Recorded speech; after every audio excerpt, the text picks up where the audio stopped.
नमस्कार।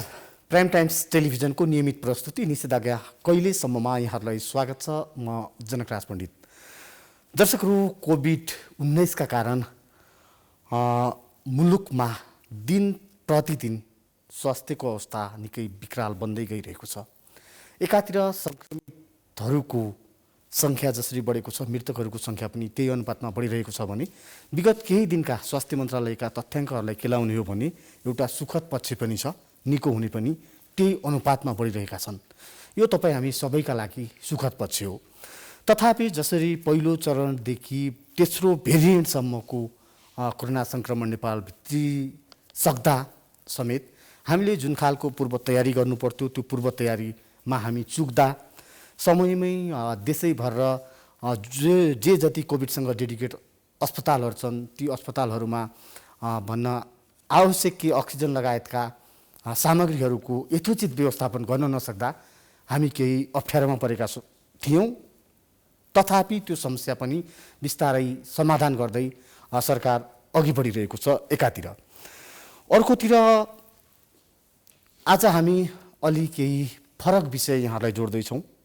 त्यो फरक के भने फ्रन्ट लाइनरमा रहेर जनताको जीवधनको सुरक्षा गर्दै हिँड्ने नेपाल प्रहरी का भनौँ न कर्मचारी, केही जवानहरू जसरी पहिलो पटकको भेरिएन्टमा निकै सङ्क्रमित पनि भए, केहीले आफ्नो ज्यान समेत गुमाए।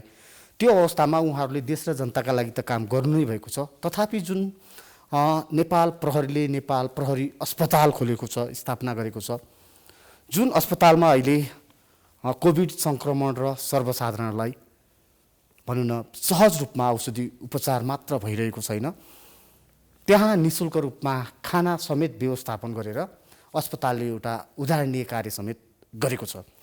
र आजको बसाइमा हामीसँग यी समग्र विषयमा कुराकानी गर्नका लागि हुनुहुन्छ नेपाल प्रहरी अस्पतालका निर्देशक एआइजी डाक्टर आशा सिंह। डाक्टर साहब, यहाँलाई स्वागत छ। थ्याङ्क यू, नमस्ते। डाक्टर साहब, मैले अघि पनि जोडेँ, यो जसरी भन्न यो यहाँहरूको अलिक फरक नेचरको अस्पताल हो। त्यो अहिले यो सर्वसाधारण र प्रहरीलाई सँगै राखेर उपचार गर्दा त्यसमा पनि यो कोभिडका बिरामीहरू विशेष गरी मैले अघि पनि जोडेँ, स्थिति भयावह छ, हाम्रो बसमा पनि केही कुरो छैन। यो अवस्थामा यहाँहरूले कसरी व्यवस्थापन गर्नु भएको छ? जनकजी, यो हाम्रो लागि निकै चुनौतीको विषय हो, किनभने नेपाल प्रहरी अस्पतालको स्थापना 2040मा भएको थियो र यो विशुद्ध प्रहरी र प्रहरीको परिवारको लागि मात्रै यो अस्पतालको स्थापना भएको थियो। तथापि हामीले 2074 सालमा नेपाल प्रहरी अस्पतालको सेवा सर्वसाधारणको लागि पनि खुल्ला गरेका थियौँ। त्यो अन्तर्गत सेवा हामीले दिइ नै रहेका थियौँ सर्वसाधारणलाई पनि। यसैमा यो महामारी आइपुग्यो। पहिलो लहर आउँदा पनि हामीले सर्वसाधारणलाई उपचार गरेका थियौँ र दोस्रो लहर त झन् यति अचानक आइपुग्यो। अब यस्तो घडीमा हाम्रो लागि बिरामी भनेको बिरामी हो। कोही बिरामी जब हाम्रो इमर्जेन्सीमा आउँछ, भर्ना आउँछ, उसको हामीले अनुहार हेर्दैनौँ, ऊ बिरामी हुन्छ। बिरामीको उसको लक्षण अनुसार, उसलाई चाहिने आवश्यकता अनुसार हामी पहिचान गर्छौँ, पहिल्याउँछौँ र त्यही अनुसारले उपचार दिने गर्दछौँ। यति भन्दै गर्दाखेरि अहिले पनि त्यो अस्पताल नेपाल प्रहरीको ठुलो भरोसाको केन्द्र हो।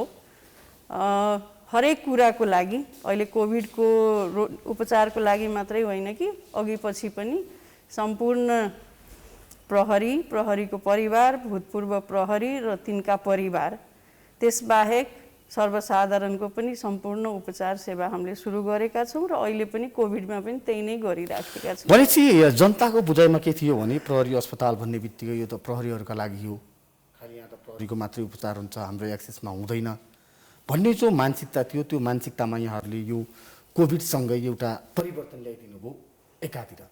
किनकि जसरी जोइन्टली सँगै राखेर उहाँहरूको औषधि उपचार गराइरहनु भएको छ।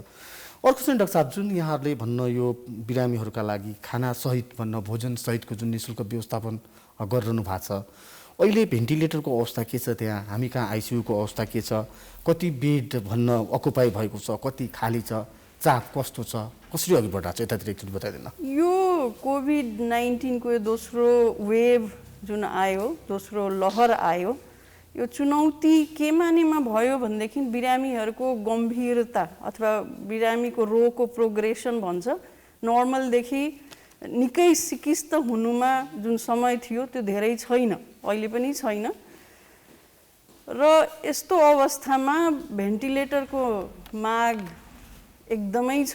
हरेक बिरामीलाई भेन्टिलेटरमा जो सिकिस्त भएर आउनुहुन्छ भेन्टिलेटर चाहिन्छ, आइसियु चाहिन्छ, एचडियु चाहिन्छ।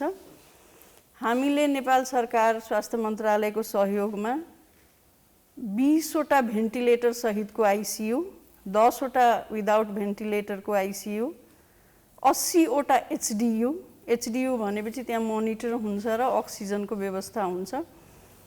त्यसबाहेकको सर्वसाधारण बेड गरेर जम्मा 300 बेडेड अस्पताल हो हाम्रो।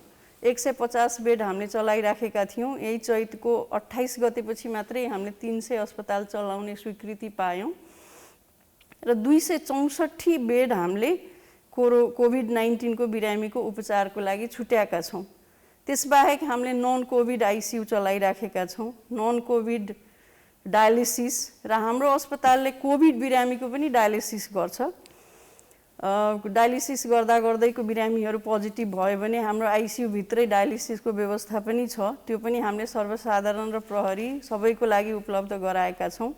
त्यसबाहेक हामीले इमर्जेन्सी अपरेसन सुरु गरेका छौँ। नन कोभिड भनेपछि त्यो सबै चलाउँदा लगभग हामीले 300+ बेड अहिले सञ्चालन गरिराखेका छौँ। नन कोभिड इमर्जेन्सी चलाएका छौँ। औषधि बाँड्नेदेखि लिएर सबै त हाम्रो नियमित कार्यक्रम भइ नै रहन्छ र यी सबै बिरामीहरूलाई हामीले खानाको पनि व्यवस्था गर्छौँ। हामीले गर्ने भन्दा पनि सरकारले त्यसको लागि हामीलाई प्रोभाइड गरिदिएको छ स्वास्थ्य मन्त्रालयको तर्फबाट र रेगुलर बजेटको तर्फबाट पनि हामीसँग छ त्यसको सुविधा। त्यो चाहिँ हामीले डायटिसियनको निगरानीमा सबैको लागि चाहिने खाना हामीले प्रोभाइड गरिराखेका छौँ। भनेपछि डाक्टर साहब यो भन्न यहाँको अस्पतालमा उपचार गर्न आएका जो बिरामी हुन्छन् उहाँहरूले तिर्नुपर्ने शुल्क केमा तिर्नुपर्छ या पूर्णतः सबै निःशुल्क हो कि, जस्तै औषधि लगायतका कुराहरू छन्, किनकि प्रहरी र तिनका जो आश्रित कर्मचारीहरूलाई यहाँहरूले काम गर्नु उहाँहरूलाई त प्राय निःशुल्कै गर्नुभएको छ। सायद पब्लिकको हकमा के छ डाक्टर साहब, कसरी छ यो शुल्क? कोभिड-19 को बिरामी चाहे त्यो प्रहरी होस्, चाहे त्यो पब्लिक होस्, चाहे त्यो प्रहरी परिवार होस्, भूतपूर्व प्रहरी, सम्पूर्ण उपचार हामीले निःशुल्क दिएका छौँ। जस्तो विगतमा 2 हप्ता पहिलासम्म रेमडेसिभिरको एकदमै खाँचो थियो। अब त्यस्तो बेलामा सप्लाई नहुँदाखेरि कतिपय अवस्थामा त्यो पनि बिरलै हामीले भनेका छौँ कि हामीसँग नभएको अवस्थामा हामीले बाहिरबाट ल्याउनुहोस् भन्ने 1-2 चोटि भनेका छौँ। त्यसबाहेक अहिलेको अवस्थामा हामीले हरेक औषधि, हरेक एन्टिबायोटिक चाहिने सम्पूर्ण उपचार निःशुल्क दिइराखेका छौँ। भनेपछि अब यो त एउटा कोभिडको महामारीका बिचमा यहाँहरूको व्यवस्थापनले भनौँ न सरकारले जिम्मेवारी दिइसकेपछि यसरी पब्लिक र यहाँहरूको सेक्युरिटी फोर्सको जति पनि साथीहरू हुन्छ उहाँहरूको लागि खोल्नुभयो हो। म फेरि यसैमा जोडेँ, तपाईँको क्वेसनको आधा मात्रै मैले आन्सर गरेँ। हजुर हजुर। दोस्रो पार्ट भनेको प्रहरीको लागि सम्पूर्ण सुविधा हाम्रो फ्री छ, सम्पूर्ण उपचार। जस्तो हाम्रो अस्पतालमा उपलब्ध नभएको सेवाहरू, जस्तो मुटु रोगको सेवा हामी कहाँ छैन, न्युरो सर्जरी छैन, ती बिरामीलाई हामीले बाहिर रेफर गर्छौँ। तिनका सम्पूर्ण उपचार प्रहरी अस्पतालले बेहोर्ने गरेको छ। प्रहरी बहालवाला प्रहरीको हकमा परिवार भूतपूर्वलाई त भूतपूर्व प्रहरीलाई चाहिँ हामीले बहालवाला सरह अहिले ओपिडीबाट औषधि डिस्ट्रिब्युसन सुरु गरिसकेका छौँ। यो 6 महिना भइसक्यो। त्यसबाहेक भर्ना भएको भूतपूर्व प्रहरीलाई पनि सम्पूर्ण सेवा निःशुल्क हामीले गरिराखेका छौँ। परिवारको हकमा चाहे त्यो बहालवालाको परिवार होस्, आमा बुवा छोराछोरी श्रीमती र भूपूको पनि परिवार जस्तो श्रीमतीको हकमा हामीले एकदमै न्यूनतम शुल्क लिन्छौँ। जस्तो दर्ताको लागि बहालवालाको हकमा 10 रुपियाँ लिने गर्छौँ त्यो कार्डहरू प्रोभाइड गर्दा। त्यस्तै अत्यन्त न्यून शुल्कमा हामीले ल्याब टेस्टदेखि लिएर भर्नाको त झन् शुल्क एकदमै नेग्लिजिबल छ र सर्वसाधारणको लागि पनि हामीले 50 रुपियाँ दर्ता शुल्क लिन्छौँ र टेस्टहरू कम्पेयर गर्ने हो भने एकदमै सस्तो मूल्यमा गुणस्तरीय सेवा हामीले प्रोभाइड गरिराखेका छौँ र मेरो उद्देश्य के छ भने सरकारी अस्पताल भनेर जुन एउटा एक किसिमको फरक खालको हेर्ने फरक दृष्टिकोण छ। नजरले हेरिन्छ कि सरकारी अस्पतालमा भएको सेवा गुणस्तरीय हुँदैन, त्यहाँ मान्छेको राम्रो उपचार हुँदैन अथवा यो पैसा नहुनेहरू मात्रै जान्छ, त्यसलाई चिर्नु जरुरी छ। किनभने सरकारको यत्रो लगानी हुन्छ, सरकारको हरेक नागरिकको स्वास्थ्य भनेको उसको आधारभूत हकको कुरा हो, बेसिक राइट्समा पर्छ र सरकारको लगानी छ, त्यसको म्यानेजमेन्ट गर्नु जरुरी छ। र म प्रहरीलाई पनि भन्छु तपाईँले फ्री पाउनु भएको छ तर यसमा लगानी त छ नि कसैको, किनभने मेडिकल सर्भिसेस एज सच त फ्रीमा कसैले प्रोभाइड गर्न सक्दैन, इट्स भेरी एक्सपेन्सिभ। नयाँ नयाँ साइन्सहरू आइरहेछ, हरेक दिन नयाँ प्रविधि आइरहेछ, म्यान पावरको तालिमका कुराहरू छन्, यो कुरा चाहिँ महँगो छ। यस कारण तर हामीले प्रोभाइड गर्नुको कारण त्यो हामीले सपोर्ट त पाएका छौँ नि। अब दुई तरिकाले यसलाई भन्न सकिन्छ, जति पाए पनि यो पुगेन, यो छैन, यो कम छ भन्ने एउटा सोच पनि होला मान्छेको। तर म भन्छु जे छ त्यसकै अप्टिमम बाटो खोजौँ, किनभने हामी त डेभलपिङ मुलुक हो नि, अल्प विकसित मुलुक हो, डेभलपिङ पनि होइन, अल्प विकसित मुलुकमा पर्छौँ।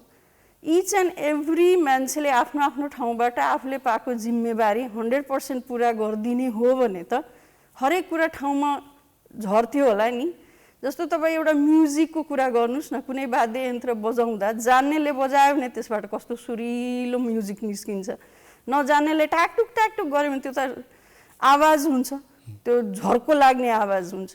यसकारण हरेकले हाम्रो कस्तो भइरहेछ भने सबैले सबैलाई करेक्ट गर्न हिँडेका छौँ कि तपाईँको गल्ती म देख्छु, मेरो गल्ती तपाईँले देख्नुहुन्छ, तर हामी आफ्नो गल्ती कोही पनि देख्दैनौँ, आफ्नो गल्ती कसैले देख्दैनौँ। अधिकारको कुरा गर्न हामीले धेरै सिकिसकेका छौँ, मेरो अधिकार यो, मलाई यो चाहियो, सरकारले मेरो लागि यो गर्नु पर्यो, तर मेरो कर्तव्य के हो त? म काम गर्ने संस्थाको प्रति मेरो कर्तव्य, मसँग जोडिने नागरिक प्रतिको मेरो कर्तव्य, मेरो सोसाइटी प्रतिको मेरो कर्तव्य। सोसाइटी प्रतिको डाक्टर साहब, यो कर्तव्य। प्रसङ्ग हामी जोड्नेछौँ। मैले यसैमा यहाँलाई जोड्न खोजेँ, एउटा ठुलो अवसर पनि हो, किनकि यहाँ त त्यहाँको निर्देशक समेत हुनुहुन्छ, यहाँका लागि समेत कि जसै भन्न सरकारले जिम्मेवारी दिएको खण्डमा हामी 180 बेडबाट एकैचोटि 300 हाराहारीको बेडमा पुग्न सक्ने कन्डिसन पनि हाम्रै जनशक्तिले धान्न सक्ने अवस्था पनि रहेछ भन्ने त अहिले यहाँहरूको कामले नै प्रमाणित भएको छ। त्यो अब यसको निरन्तरता प्रहरी अस्पतालले गर्छ कि जुन भनौँ न यो नेपाल प्रहरी र पब्लिकलाई जसरी जोइन्टली अहिले लगिरहेछ सबैलाई के हुन्छ? होइन, त्यो त हामीले गर्ने भनि नै सकेका छौँ। हामीले केही सामान्यतया नियमहरूमा पनि परिवर्तन गरेर निर्देशिका तयार हामीले गरिसकेका छौँ। त्यो अन्तर्गत हामीले सिभिललाई उपचार सेवा प्रदान गर्ने नै छौँ। त्यसमा एउटा मेरो सामुन्ने चुनौती छ कि यो सेवा प्रदान गरेको खण्डमा प्रहरी र प्रहरी परिवार त ओझलमा पर्दैन भन्ने उहाँहरूको एउटा एकदमै जायज कन्सर्न पनि मान्छु म, होइन। मेरो घरमा मैले हैकम चलाइरहेको थिएँ, त्यसमा अर्को आएर बस्यो भने त इन्सेक्युर हुन्छ, त्यस्तो केही पनि हुँदैन। मेरो विचारमा अझ सिभिल आइसकेपछि हामीले जुन आफ्नो प्रविधि बढाउँदै लान्छौँ, होइन, जुन मैले पहिला नै यहाँलाई भने जनकजी कि सामान्य शुल्क ल्याएछौँ, त्यसबाट हामी नयाँ प्रविधि नयाँ तालिमहरू थप्दै जान्छौँ र अल्टिमेटली नलेज भनेको त लिमिट हुनु हुँदैन नि त। त्यो हामीले जुन हाम्रो डाक्टर नर्सेसहरू अथवा प्यारामेडिक्सहरू स्वास्थ्यकर्मीहरू जुन आफ्नो क्षेत्रमा धेरै दक्ष हुनुभयो भने त त्यसको फाइदा त प्रहरी र प्रहरी परिवारलाई त डेफिनेटली पर्छ। उपकरणहरू हामी किन्न सक्छौँ, त्यसको प्रयोग भनेको त खालि सर्वसाधारणलाई मात्रै हुँदैन होला अथवा प्रहरीलाई त्यो पाउने नै भए। यसकारण यी कुराहरूले गर्दाखेरि म त क्वाइट अप्टिमिस्टिक छु कि हाम्रो प्रहरी अस्पतालको स्तर गुणस्तर। डाक्टर साहब, कोही दर्शक हामीसँग प्रत्यक्ष जोडिसक्नु भएको छ, हामी यो कुरालाई फेरि पनि जोड्नेछौँ। हेलो हजुर, यहाँलाई स्वागत छ प्राइम टेलिभिजनमा। कहाँबाट को बोल्दै हुनुहुन्छ? हजुर, म चाहिँ यहाँ स्वर्णिम शाक्य यहाँ चाबेलबाट। यहाँको जिज्ञासा डाक्टर साहबसँग राख्नुहोस् है। हस्। हेलो हजुर, यहाँको जिज्ञासा राख्नुहोस्। हस् हस् हस्। हजुर डाक्टर साहब नमस्कार। नमस्ते स्वर्णिमजी। मैले यहाँको कार्यक्रम हेरिरहेको थिएँ अनि मैले चाहिँ यहाँको चाहिँ सबै कुराहरू सुने। यो हजुर चाहिँ प्रहरी हस्पिटलको निर्देशक हुनुहुँदो रहेछ, डिआइजी साहब पनि। अनि मैले डाक्टर साहबलाई राख्नु खोजेको कुरा चाहिँ यो प्रहरी हस्पिटलमा त सरकारको लगानी छ, नागरिकको लगानी छ भने प्रहरीले मात्रै सेवा पाउने हो कि आम नागरिकले पनि चाहिँ त्यो प्रहरीको चाहिँ कर्मचारीकै जस्तो सुविधा त्यहाँ पाउँछ, अथवा जुन सुविधाहरू फ्रीमा चाहिँ उपचार हुने अन्य सुविधाहरू पनि हुन सक्छ भनेर चाहिँ के चाहिँ अरू आम नागरिकलाई के सुविधा हुन सक्छ, अथवा त्यहाँ त्यो निशुल्क उपचारहरू हुन सक्छ कि सक्दैन भन्ने जिज्ञासा राख्न खोजेको। हस् यहाँलाई धन्यवाद डाक्टर साहब। हामी यही स्वर्णिमजी यही कुरा हामीले छलफल गरिराखेका थियौँ होइन। प्रहरीको कल्याण कोषबाट सञ्चालित पनि छ त्यहाँ, त्यसले गर्दाखेरि प्रहरीले सबै सुविधा निशुल्क पाए पनि सर्वसाधारणको हकमा लगभग निशुल्क नै न्यून शुल्कमा हामीले सर्भिस प्रोभाइड गरिराखेका छौँ र त्यो पनि फन्डको व्यवस्था भयो भने पब्लिकले पनि किन नपाउने, त्यो पनि पाउन सक्छ। तर पहिला नै मैले जुन निवेदन गरेँ यहाँलाई कि मेडिकल सर्भिसेस भनेको एकदमै एक्सपेन्सिभ सर्भिस हो। तपाईँले फ्री पाउनको लागि कसैले त त्यो कस्ट बेयर गर्ने पर्ने हुन्छ। त्यो कस्टको व्यवस्था अथवा त्यो लगानीको व्यवस्था भयो भने यहाँले पनि निशुल्क पाउन सक्नुहुन्छ। तपाईँ काम गर्ने संस्थाले लगानी गर्नु पर्यो, तपाईँको कुनै इन्स्योरेन्सले गर्नु पर्यो भने तपाईँले त निशुल्क पाउन सक्नुहुन्छ।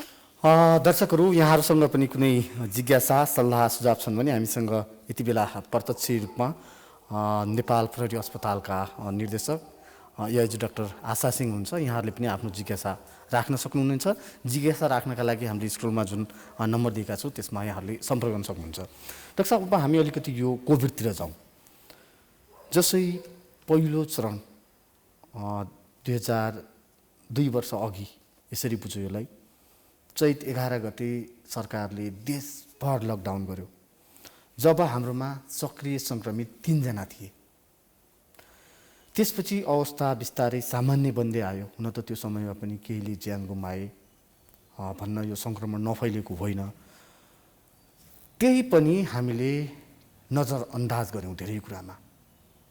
जुन एसएमएसका कुरा छन्, सरकारले जसरी डब्लुएचओसँगको समन्वय र सहकार्यमा स्वास्थ्य मापदण्डका कुराहरू छन्, यी हामीले सबै बिर्स्यौँ, मास्क पनि लगाउन छोड्यौँ, जसको परिणामस्वरूप अहिले हामी यहाँ आइपुगेका छौँ।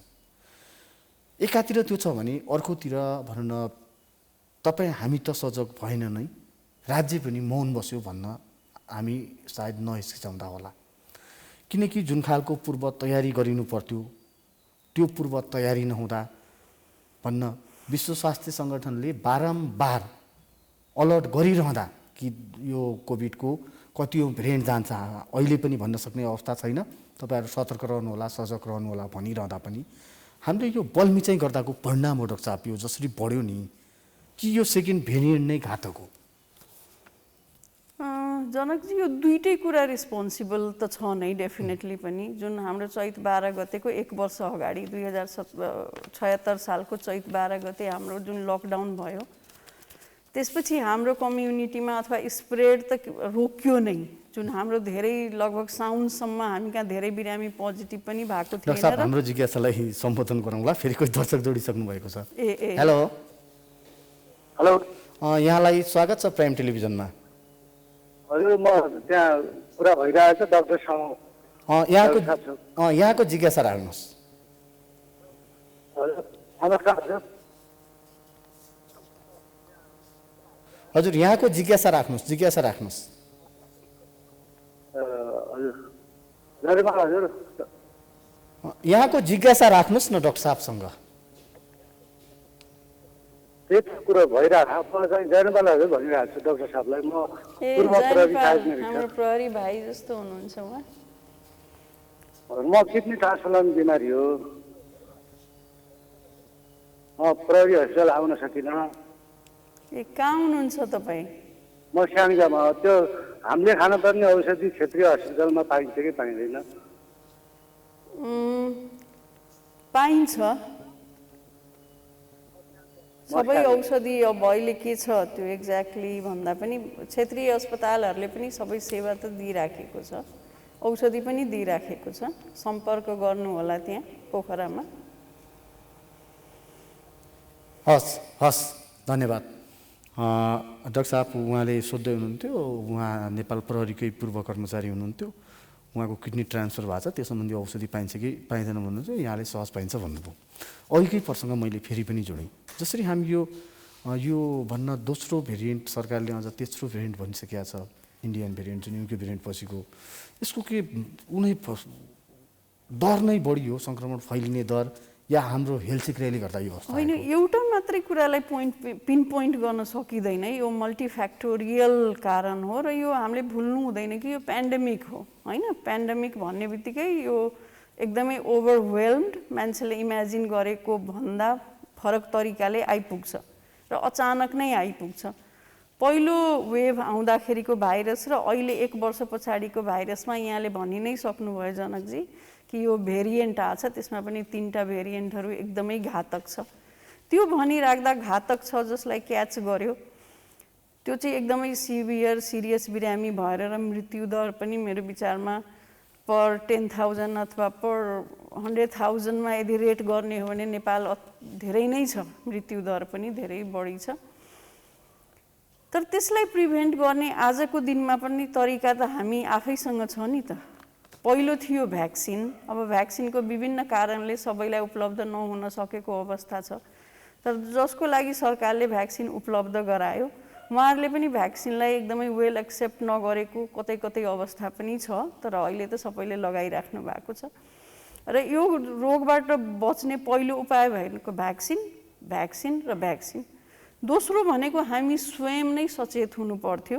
WHO ले भनि नै राखेको थियो दोस्रो वेभ आउँछ, सरकारले पनि कोरोना छ तयारी पनि गरि नै राखेको थियो। अस्पतालहरूको शय्याको सङ्ख्या निकै वृद्धि भएको छ, ICU र HDU अथवा अरू कुराहरू, अक्सिजन प्लान्टका कुराहरू पनि सबै ठाउँमा राख्ने प्रोसेस त चलि नै राखेको थियो।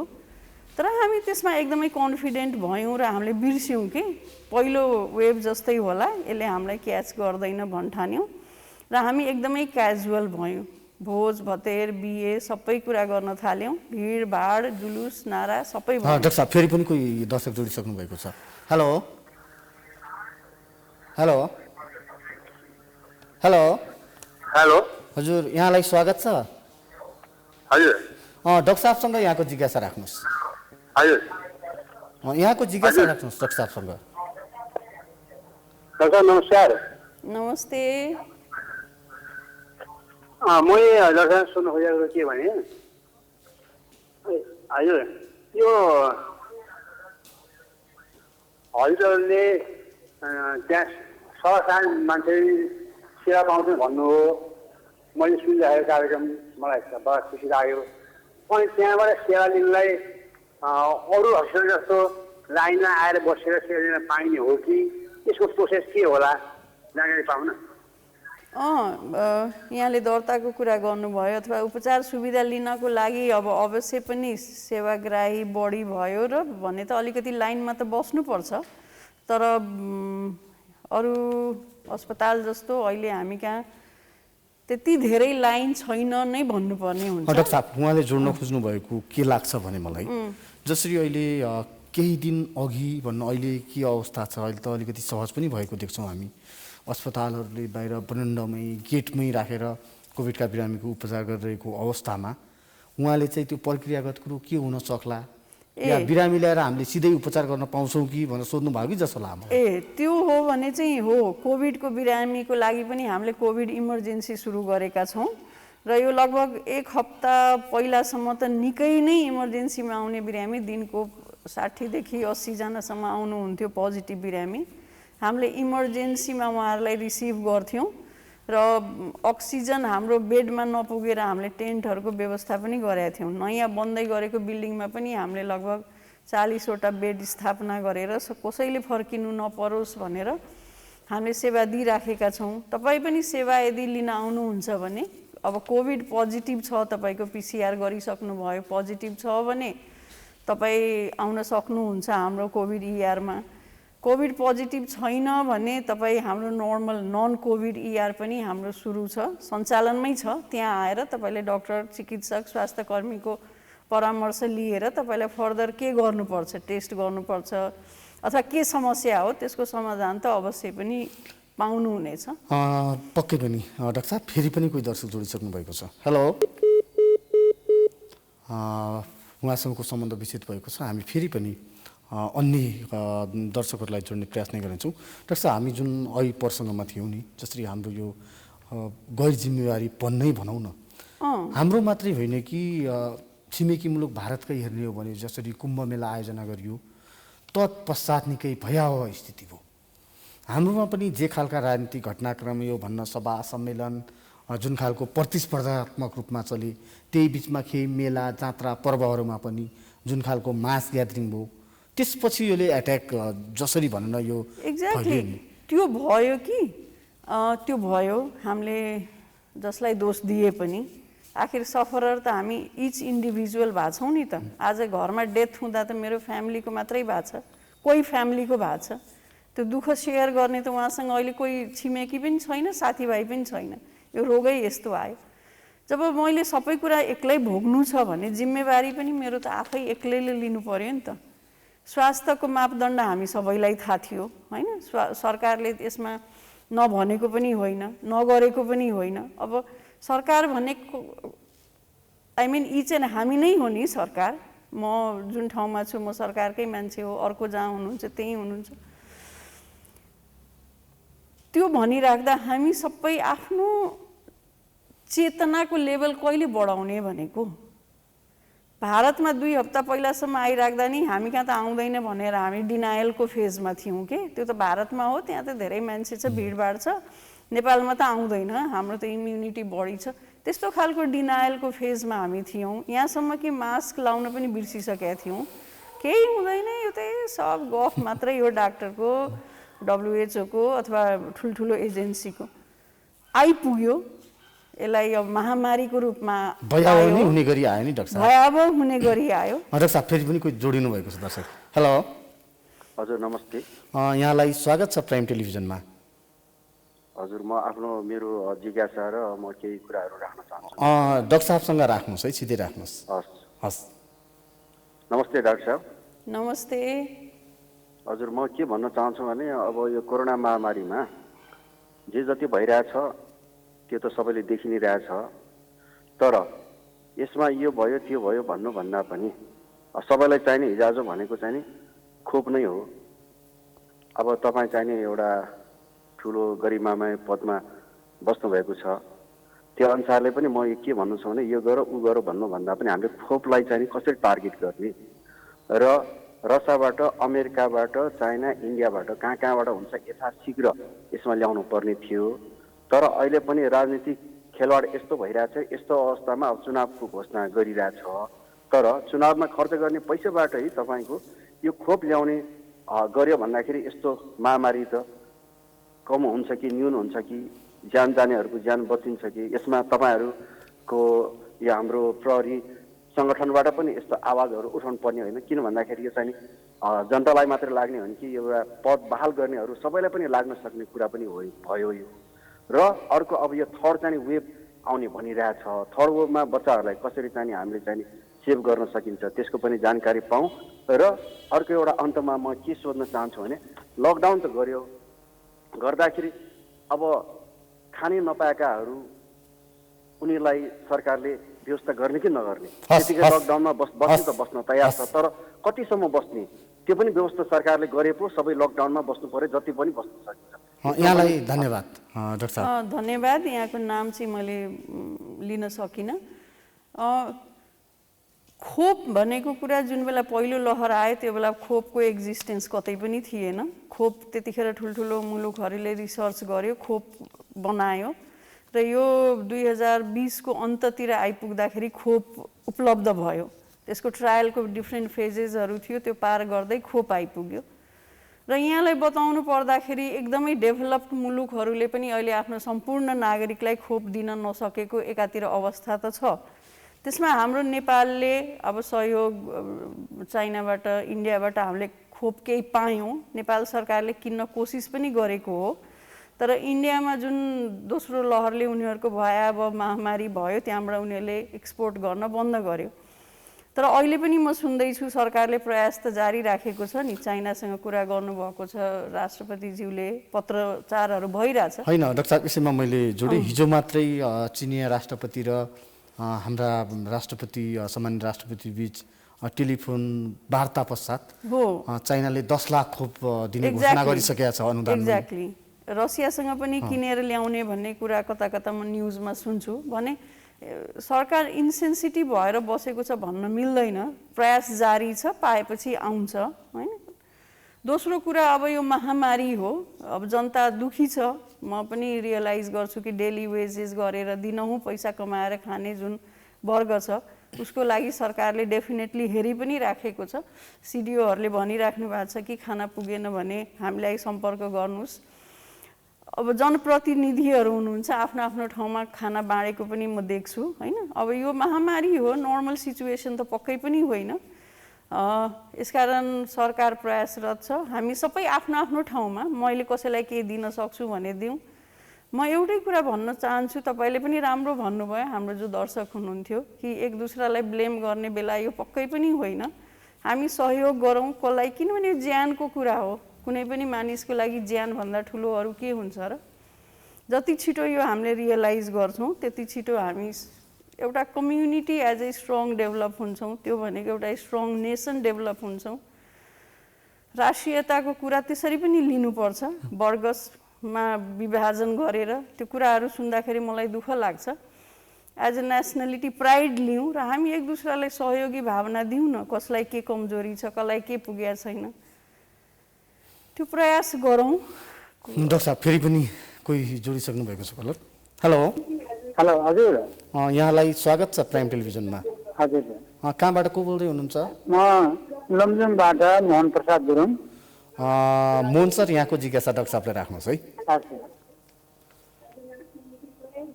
हेलो हजुर, यहाँको जिज्ञासा राख्नुहोस्। हजुर, मेरो जिज्ञासा एउटा छ सर, डाक्टर साहबसँग। म लिभरको क्यान्सर रोगी सर। हेलो हजुर हजुर, भन्नुहोस् भन्नुहोस्। यहाँको टेलिभिजन सेट म्युट गरिदिनुहोस् न प्लिज। हजुर, मेरो जिज्ञासा सर, म लिभरको क्यान्सरवाला सर। अहिलेको जो यो भ्याक्सिन आइरहेको छ, हजुर भन्नुहोस्।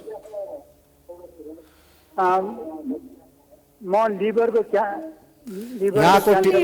कृपया यहाँको टेलिभिजन सेट बन्द गर्नुहोस् अनि हामीलाई जिज्ञासा राख्नुहोस्। यहाँले आफ्नो अडियो सुन्न खोजिरहनु भएको छ।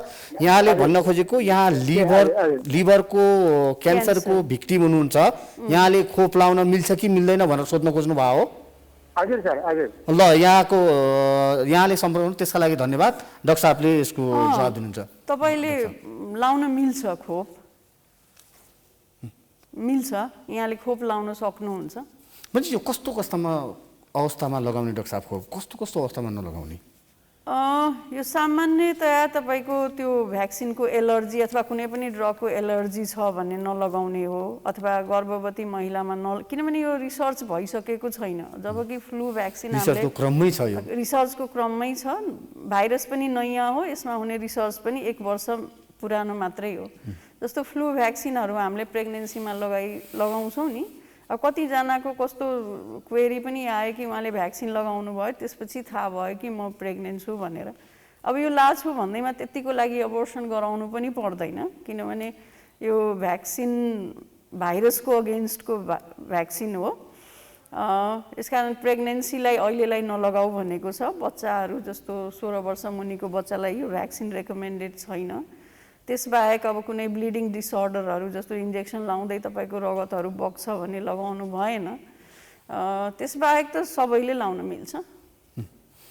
भन्छ यो डाक्टर साहब, यसको हामी फेरि अलिकति प्रश्न जोडौँ, यो खोपको प्रभावकारिता। हुन त यहाँले भने जस्तै हामीले भन्न, यो केटाकेटीदेखि लिएर यहाँहरू हामीले लगाएका दाजुराहरू बेला जे जति खोपहरू छन् ती भन्या दशकौँको अनुसन्धानपछि बल्ल आएका खोप थिए र र अहिले जसरी WHO ले आपतकालीन रूपमा लगाउनका लागि मात्रै दिएका खोपहरू जो विश्वभर नै हामीले लगाउने मात्र होइन विश्वभर नै रहेका छन्। अघि एकजना दर्शकले नि जिज्ञासा राख्नु भएको थियो, विश्वका ठुला ठुला मुलुकहरूले पनि बालबालिकाका लागि अझै खोप ल्याउन सकेको अवस्था छैन, खै केही ट्रायलमा होलान् के होलान्। यो अवस्थामा बालबालिका कसरी सेभ गर्ने डाक्टर साहब, र यो खोपको प्रभावकारिता के छ बताइदिनुहोस् न। खोपको प्रभावकारिता भनेको यहाँ डिफ्रेन्ट खोप आएको छ। फाइजरले निकालेको खोप छ, मोडर्ना भन्ने कम्पनीले निकालेको त्यो अमेरिका अथवा उताको देशमा छ। हाम्रो भारतमा सिरम इन्स्टिट्युटले निकालेको अथवा यो एस्ट्राजेनिकाको जुन रिसर्च प्रोडक्ट छ कोभिसिल्ड, त्यस्तै हाम्रो छिमेकी मुलुक चाइनाबाट आएको भेरुसेल भन्ने भ्याक्सिन छ। यो सबै सर्टेन फेज अफ ट्रायलबाट गुज्रेको हो र यो इमर्जेन्सी युज नै हो, किनभने भाइरसको लागि तपाईँको डेफिनेटिभ ट्रिटमेन्ट भने केही पनि छैन। अहिलेसम्म पनि जति पनि उपचार हाम्रो भइरहेको छ त्यो डेफिनेटिभ भाइरस मार्ने ट्रिटमेन्ट 100% प्रुफ कुनै पनि छैन। यसकारण यो त महामारी हो, महामारीसँग जुझ्नलाई अब बच्यो भाइरसको अगेन्स्टमा हामीले रोगसँग लड्नको लागि अथवा नलागोस् भनेर भ्याक्सिनै छ। प्रभावकारिताको पनि डिफ्रेन्ट स्टडिज डाक्टर साहब यसको प्रभावकारिता हामी जोड्नेछौँ। कोही दर्शक फेरि जोडिनु भएको छ। हाम्रो कार्यक्रमको उद्देश्य भनेको बढीभन्दा बढी दर्शकहरूका जिज्ञासाहरूको समाधान गराउने नै हो। हेलो हजुर नमस्कार। यहाँलाई स्वागत छ प्राइम टेलिभिजनमा। हजुर नमस्कार सर, हजुर स्वागत, धन्यवाद। डाक्टर साहब हुनुहुन्छ हामीसँग, एआइजी डाक्टर आशा सिंह, यहाँको जिज्ञासा के छ राख्नु सिधै। हजुर बिन्त, हजुर नमस्कार। नमस्ते। हजुर आराम हुनुहुन्छ हजुर? म ठिक छु। यहाँको जिज्ञासा राख्नुहोस्। हजुर सङ्घसभामाथिबाट म यो नसाको पार्किन्सनको बिरामी हुँ होइन। हजुर हजुर। औषधिहरू लिइरहेछ, निरन्तर खाइराख्नुपर्छ। यो भ्याक्सिनले असर पार्छ पर्दैन, हात गोडो लुलो हुन्छ, कमरका नसा दुख्छन्, हात गोडो छोडिन्छ, त्यस्तो अवस्थाको बिरामीले यो भ्याक्सिन लिन मिल्छ मिल्दैन, कस्तो असर पर्छ? लिन मिल्छ। मैले अघि भने तपाईँलाई कुनै एलर्जी छैन, कुनै तपाईँले रगत पातलो गर्ने औषधिहरू खाइराख्नु भएको छैन, नसा ढाडको औषधिमा तपाईँले भ्याक्सिन लिन मिल्छ र तपाईँले पाउनुहुन्छ भ्याक्सिन भने पक्कै पनि लिनु होला। डाक्टर साहब उहाँले भने जस्तो अहिले पनि मैले अघि प्रभावकारिताको विषय जोडिरहँदा त्यसै दुवै डोज भ्याक्सिन लगाएका पनि सङ्क्रमित हाम्रै देशमा पनि भेटिएका छन्। अझ छिमेकी मुलुक भारतमा त निकै भयावह भयो। यसको भन्न मैले प्रभावकारिताको प्रश्न उठाउनुको कारण एक डोज लगाएकाहरूदेखि लिएर दुई डोज लगाएका सङ्क्रमित हुने कतिको मृत्यु हाम्रो भ्याक्सिन 2 डोज लगाएको भ्याक्सिन र 1 डोज लगाएको भ्याक्सिनमा पोजिटिभ हुँदैन भन्ने छैन। त्यो पहिलादेखि नै यो भ्याक्सिनमा पोजिटिभ हुनसक्छ, तर जुन यसको सिरियसनेस छ अथवा कुनै डिजिजको त्यसले हुने क्षति जुन गर्छ नि बिरामीमा, त्यो मोर्बिडिटी भन्छ, त्यो कति हुन्छ भन्ने कुरामा चाहिँ भ्याक्सिनले पक्कै पनि प्रोटेक्ट गरेको छ। त्यसकारण भ्याक्सिनको प्रभावकारिता छ। डिफ्रेन्ट भ्याक्सिनको डिफ्रेन्ट रिसर्चले 60% देखि 90% प्रभावकारिता देखाएको छ र अहिले हामीसँग अरू उपाय पनि त छैन नि। बालबालिका कसरी जोगाउनु डाक्टर साहब? हामीले बालबालिका जोगाउने त त्यही नै हो, स्वास्थ्य मापदण्ड हो। स्वास्थ्य मापदण्ड हो। अब भ्याक्सिन ननिस्केसम्मको लागि अरू हामी गर्न के सक्छौँ?